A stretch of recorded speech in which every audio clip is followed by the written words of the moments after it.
Assalomu alaykum. Bugun sizlar bilan shuba salatini tayyorlab ko'ramiz.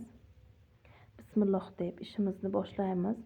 Bu salat uchun bizga kerak bo'ladi sabzi, qizil lavlagi, kartoshka, tuxum va shiprot baliqi, bezagi uchun ko'kat.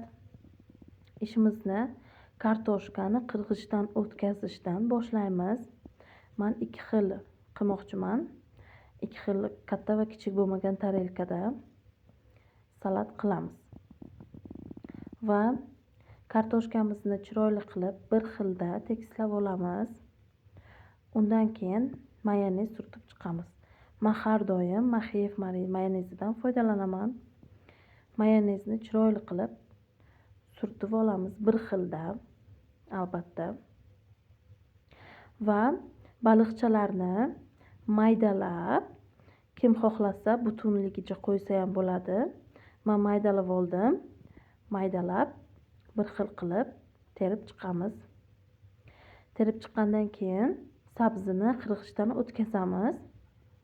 Sabzini ham bir xil qilib tekislab olamiz. Sabziga ham ketma-ketlikda mayonez. Men 2 xil qilmoqchiman. Birinchisi lavlagili, ikkinchisi tuxumli. Birinchisini o'rtasida lavlagini qirg'ichdan o'tkazib olamiz. Va bunisini ikkinchisiga tuxumni qirg'ichdan o'tkazamiz. Bir xil tekislikda yoyib olamiz. Chiroyli qilib tekislaymiz va ikkalasiga ham bir xil qilib mayonez surtamiz. Lavlagili salatimizga tuxum qilamiz. Bunisiga esa yuziga qizil lavlagi qilamiz. E'tibor bergan bo'lsalaringiz, ikkalasini joyi almashgan. 2 xil qilishim uchun shunday yo'lni tanladim. Mayonez qilib chiroyli qilib surtib olamiz bir xilda. Va dekor uchun tuxumning sarig'ini ustiga qirg'ichdan o'tkazamiz. Undan keyin oxirgi jarayon ko'katlar bilan chiroyli qilib bezatamiz. Bezatib bo'lgach,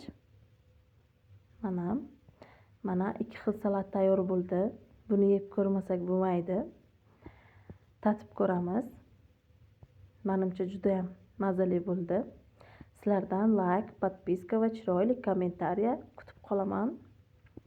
Yana chiroyli retseptlar chiqarishga motivatsiya men uchun. Tak bismillah deb tatib ko'ramiz. Zo'r bo'ldi. Mazali. Zo'r. Sizlar ham albatta tayyorlab ko'ringlar.